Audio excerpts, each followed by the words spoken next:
E nós estamos de volta com o Bastidores do Poder, que recebe agora a Sanai Murayama, que é do Sindicato dos Varejistas. Nossa, Sanai, faz tempo que você está nessa posição, hein? Bom dia para você. Não faz muito tempo, não. 2002. Meu Deus, uma vida 2002. inteira.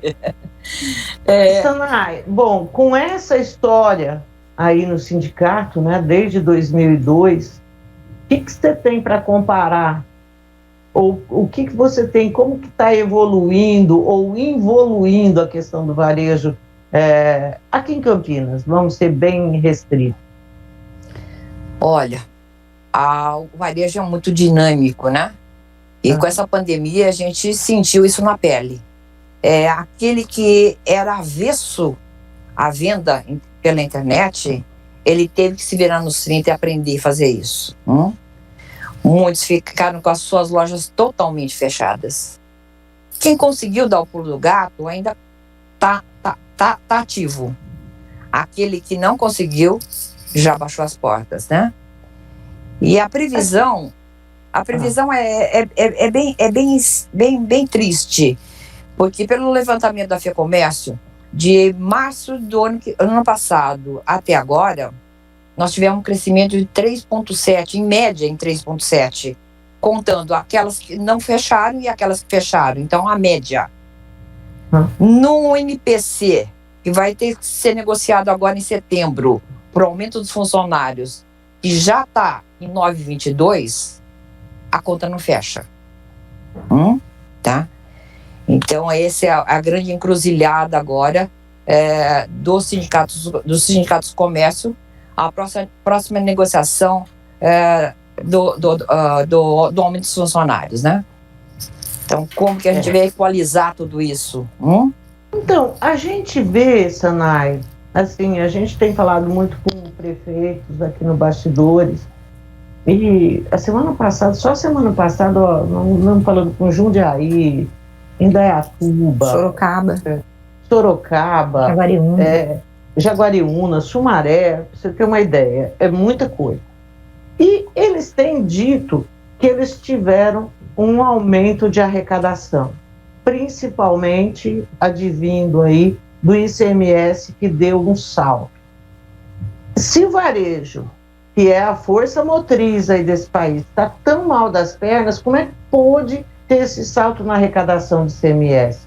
Ou foi aquele aumento que o Dória praticou que impulsionou esse aumento?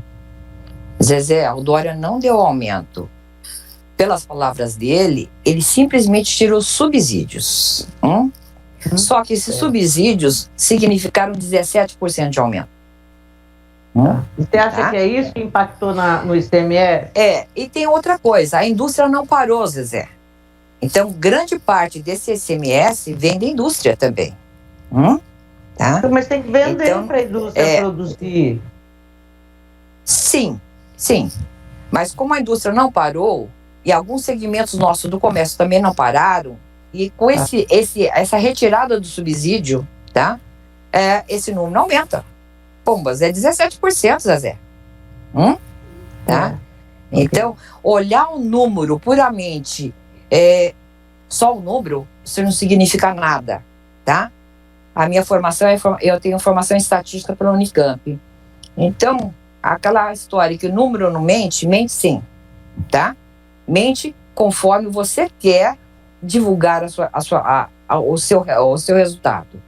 Então, muito se diz que aumentou o número de empregos, de carteira assinada. Não aumentou não, tá? Por quê? Qual é a conta correta? A diferença entre os demitidos e os admitidos. E essa diferença é pífia. 2.500 e alguma coisa, beirando a 2.600 carteiras assinadas dessa diferença no estado de São Paulo. Agora, Sanai, a gente tem a questão da pandemia que prejudicou muito o comércio, né? Mas a gente também tem um outro fator que é o desemprego. E o desemprego, você tem as pessoas não trabalhando, não tem salário, não tem dinheiro para poder movimentar essa economia. O desemprego também é um fator sério que afeta o mercado varejista. E como que vocês estão trabalhando com essa possibilidade de futuro? Porque a gente ainda vai ter um pós-pandemia, nós não saímos ainda da pandemia. Claro que com a vacinação, a possibilidade de fechamento do comércio, ela é muito pequena. Eu acho que a gente não fecha mais, pelo menos é o que os gestores estão esperando. Só se a Delta não provocar nenhum estrago, mas não teremos fechamento. Mas a gente tem o desemprego, que está muito crescente. Quais são os outros, além desses dois fatores, quais são os outros fatores que têm prejudicado o comércio varejista e como que vocês estão trabalhando para que isso não se torne um mal maior dentro desse setor? Então, quando a gente olha os números de decisão de compra, intenção de consumo das famílias, olhando simplesmente esse número, a gente fala, aumentou 2%. É o ideal? Não é o ideal. Porque se chegou a 68 pontos, onde o ideal é 100%, tá? Então, as pessoas ainda estão temerosas de consumir, temerosas de sair de suas casas e ir para os comércios, tá? Então, toda essa trajetória de temor, nós ainda vamos enfrentar. A gente tem dito, por todos os meios, o comércio está fazendo a sua parte, tá? Com toda a segurança para os seus funcionários, para os seus clientes. E a velha fala de todos nós, consumidor, faça a sua parte. Então, quando todo mundo entender que o ambiente já está controlado, nós vamos ter mais coragem para sair às ruas, sair às compras e fazer novas compras. Quanto ao desemprego, o que eu digo, a evolução do emprego também está sendo muito acelerada.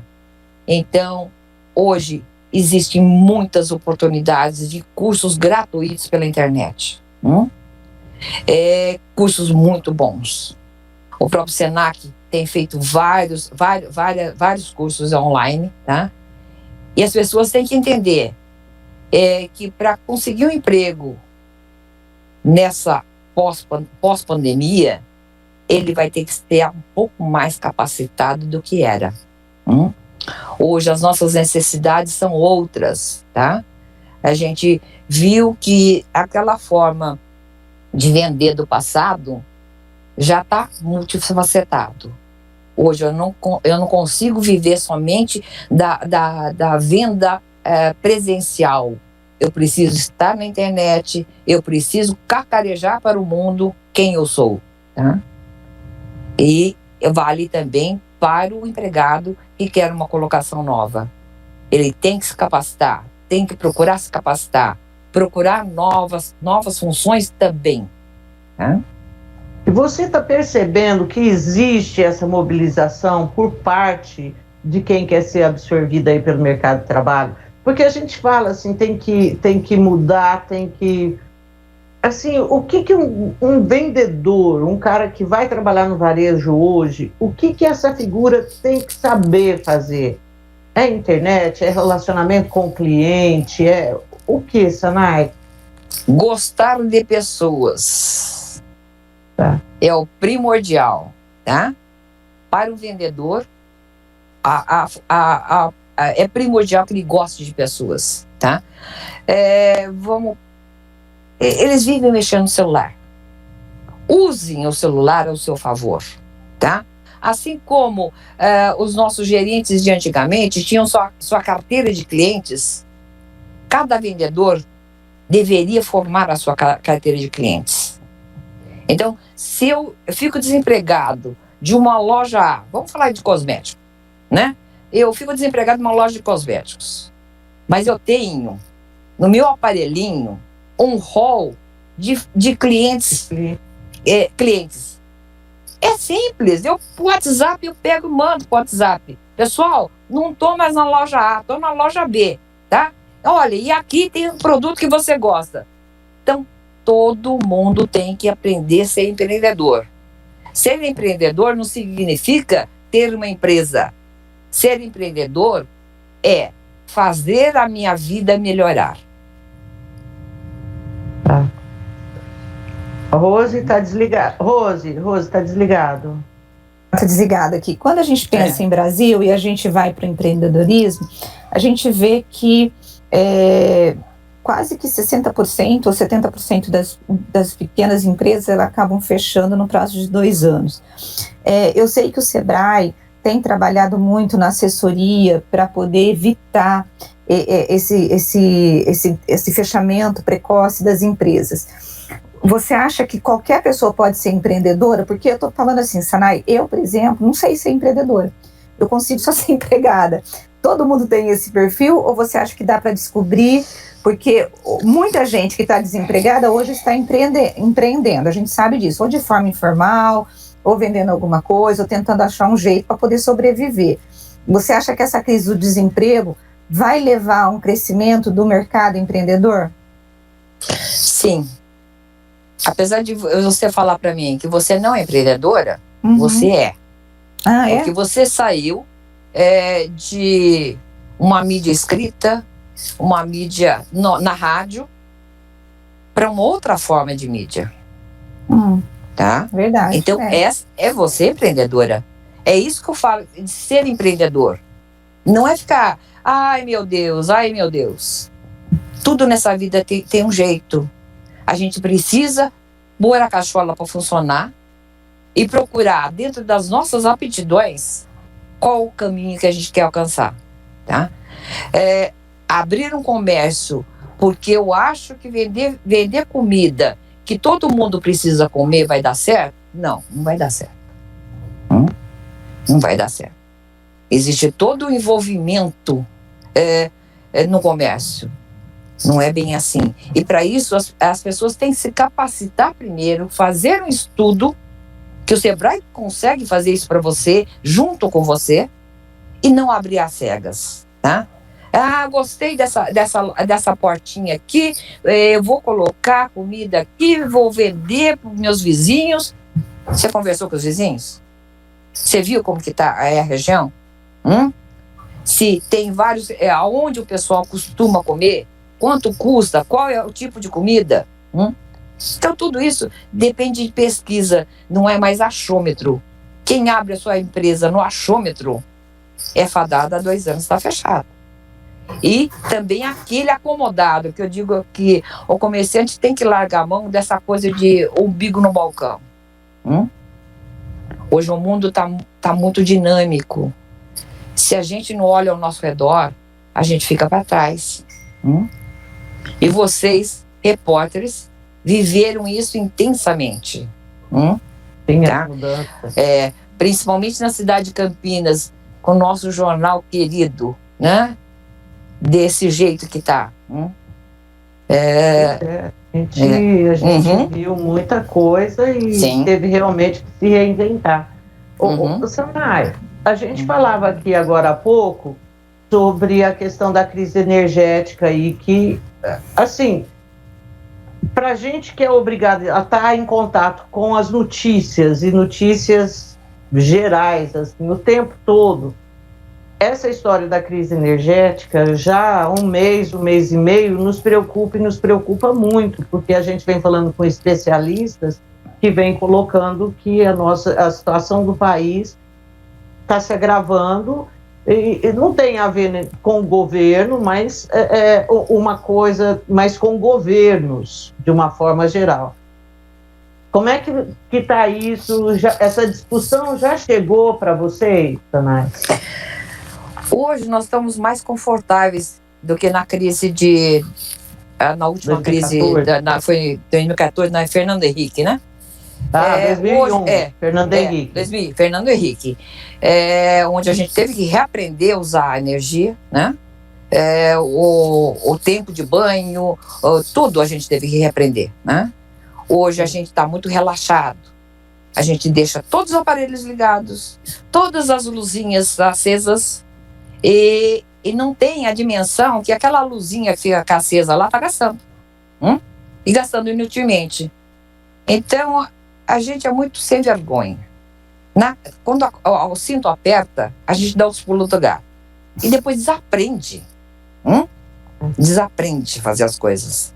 Verdade. Hoje o nosso sistema elétrico está a transmissão está de ponta a ponta. Então a gente recebe energia do Brasil todo. Está tudo interligado. Diferentemente em 2001, que a gente só tinha uma linha de transmissão. Se desse zebra nessa linha de transmissão, a gente estava ferrado. Hoje não mais, a linha de transmissão está interligada. Vamos passar apuro? Pode ser que sim, porque as hidrelétricas, elas não têm tanta capacidade quanto o dinheiro que foi investido nelas. Então o retorno de energia que essas hidrelétricas milionárias que foram construídas nos últimos anos não satisfazem o mercado. Estamos trabalhando sim, embora pequeno, a parte a eólica, a parte solar também, tá? Na parte solar, a gente teve também uma sugestão enviada para a ANEEL, onde todos nós, na nossa conta de energia, nós pagamos um percentual para P&D, que é Programa de Desenvolvimento. E esse dinheiro vai para as concessionárias que são obrigadas a usar esse dinheiro em programas de desenvolvimento. Cada segmento envia esse projeto e é aprovado esse dinheiro usado. E a gente fez a sugestão à ANEEL que parte desse dinheiro seja usado para hospitais, tá? Dado toda essa pandemia, que a gente viu a precariedade, principalmente das santas casas, né? E a gente pediu que esse dinheiro fosse revertido para aprimoramento da parte elétrica, parte de fotovoltaica, aquecimento das lavanderias, reforma de toda a parte elétrica, e também geladeiras para acondicionar as vacinas. E o nosso conselho foi acatado a nossa sugestão, tá? Tanto é que isso vai virar até, acho que, um plano nacional, onde a nossa colocação para a ANEEL foi isso. Eu, consumidora, pago esse P&D. Eu quero que isso retorne para a própria sociedade. E neste momento, o que a sociedade precisa é um nosso hospital melhorado. Então, é essa a história do Conselho de Energia que a gente trabalha. Agora, Sanaia, assim, tipo, os varejistas já estão sendo, assim, orientados no sentido, pode ser que haja aí uma grande crise energética, vamos ter que adotar, assim, ações, para que quem pode, nesse momento agora, já possa fazer aí as suas... criar suas saídas, sabe? Quem pode colocar energia solar, já mete energia solar, porque vai estar melhor do que quem não tiver energia solar, né? Nesse sentido, já existe uma mobilização do sindicato para alertar? Sim, a gente vem falando com eles, principalmente o pessoal que usa muito motores, né? E nós também na nossa residência. Se a gente tem aquela geladeira antiga, que foi da avó, que foi da mãe, joga fora, compra outra. Compra outra. E você vai verificar na sua conta de energia que foi um bom investimento. Então, o investimento que o comércio deve fazer é isso. Verificar qual que é a condição do seu motor, quanto gasta esse motor. Outra coisa facílima de fazer é trocar a iluminação. Tá? Então, tirar o fluorescente, colocar uma lâmpada de LED, pouco a pouco vai fazendo isso. E também horários de pico também. Tentar minimizar o uso de ar-condicionado. Tá? O nosso grande problema nessa crise foi isso, que a gente em 2001 não tinha ar-condicionado. Hoje a grande maioria tem ar-condicionado. Então, ladrão vamos desligar. De casa. Vamos desligar esse aí, vamos tentar passar um calorzinho, né? Para que a gente não tenha falta de energia. Então, são vários movimentos que a gente, mesmo a gente como pessoa, né? A gente tem que começar a pensar e realizar. Em relação à questão do comércio aqui de Campinas, como que vocês estão fazendo, se vocês estão fazendo alguma gestão junto ao poder público para poder ajudar o setor em relação a essa crise? Teve alguma gestão durante a crise? O que vocês estão fazendo? O Dário anunciou no aniversário da cidade o PAIS, né? Onde tem mais de 40 milhões, 4 bilhões de investimento. E dentro desse programa, o Fundo Garantidor. O Fundo Garantidor, a Prefeitura vai aportar 10 milhões de Fundo Garantidor, e quem vai trabalhar nos empréstimos para as empresas são as cooperativas de crédito, né? Uhum. E com isso vai ter o juro vai ser bem baixo. Esse projeto foi para a Câmara, então agora está na mão do Zé Carlos capitanear tudo isso aí para voltar e a gente colocar de fato isso para as empresas. Porque a grande dificuldade é o microcrédito, né? Que eu sempre brinquei com os gerentes. Eu não consigo pegar dinheiro em banco privado, porque você pede para mim o pedigree do cachorro do vizinho. E eu não consigo. Então, o Fundo Garantidor vem para esse tipo de empresa. E nós somos parceiros também no Sicob, que vai ser inaugurado agora em agosto, visando também este tipo de empréstimo para os pequenos, né? Temos também nessa cooperativa um fundo garantidor de várias entidades, onde várias entidades colocam dinheiro desse fundo garantidor e oferecem aos seus associados. Então, são novas modalidades de empréstimo. O nosso empreendedor, empresário, ele precisa entender que fora do banco, do empréstimo do banco, existe a cooperativa, que é uma coisa diferente. Porque você não vai ser um correntista da cooperativa, você vai ser um cooperado, tá? Aquela cooperativa também é sua, você também é dono disso. Então é um movimento bem interessante. E vocês me conhecem, sabem que eu não fico parado em lugar nenhum, né? E a gente fez também uma ação do ICMS, o cálculo do ICMS em cima do PIS e COFINS.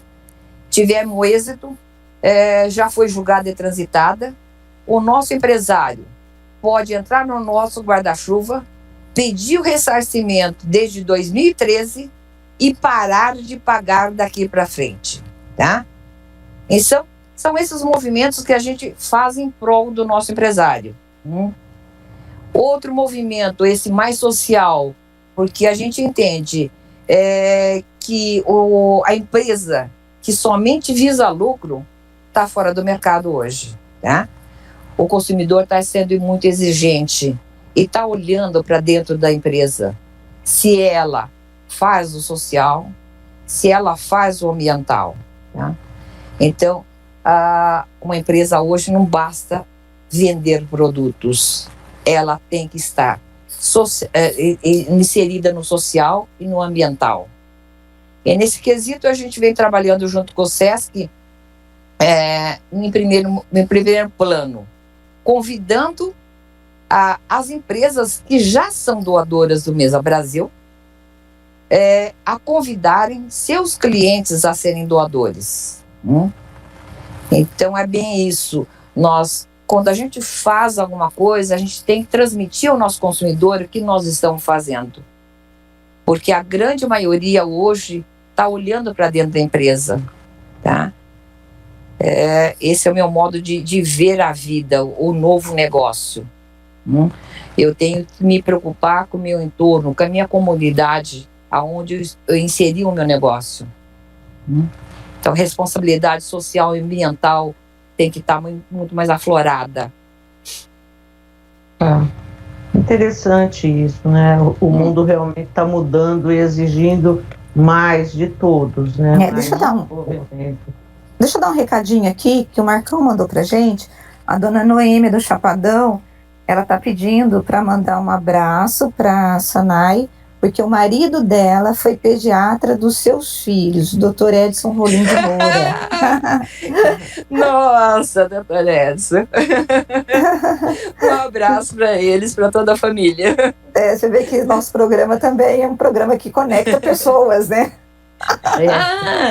Noêmia, agora eu tenho 2 netos, viu, Noêmia? Tenho o Bento, que está com 4 anos, e o Gael, que está com 6 meses. Oh, meu Deus do céu. Todo mundo é avó agora aqui, menos a Rose. A Rose ainda não. Vai demorar um pouquinho, né? Gente. Bom, então é isso, né, Rose? Sim, eu não tenho mais perguntas, não. Quero agradecer. Tá, joia. Só digo uma coisa que eu sempre falo, né? Pessoal de educação também, eu sempre repito. Empreendedorismo nas escolas. Nós precisamos ensinar as crianças, tá? A produzir. Então, o empreendedorismo vai ensiná-las a ter uma ideia, colocar essa ideia em prática e vender essa ideia. Porque o futuro dos meus netos não vai ser mais carteira assinada, vai ser serviço, tá? E cada um tem que saber vender o seu serviço.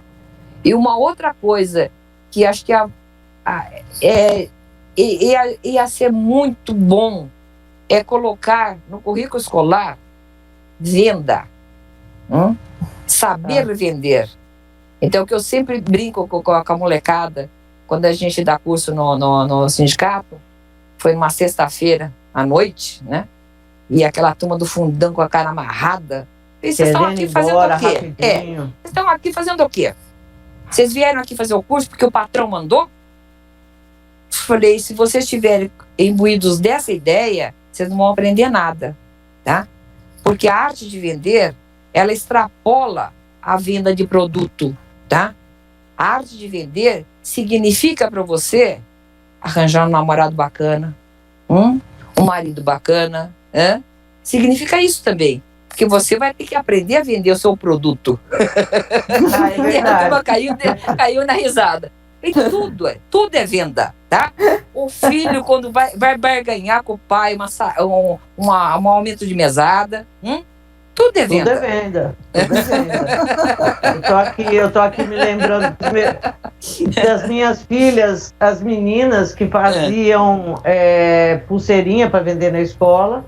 Sim. E também pegavam sabonete, coisas da gente aqui, e levavam para vender a metade do preço, por R$1 que você tinha pagado 100. Nossa Senhora! Gente. Então, a minha luta sempre foi essa. Foi um prazer conversar com vocês, tá? Prazer falar com você também. Muito obrigada, viu, Sanai? E bom encontro aí. Obrigada. Um abraço. Tchau, obrigada. Tchau, Sanai.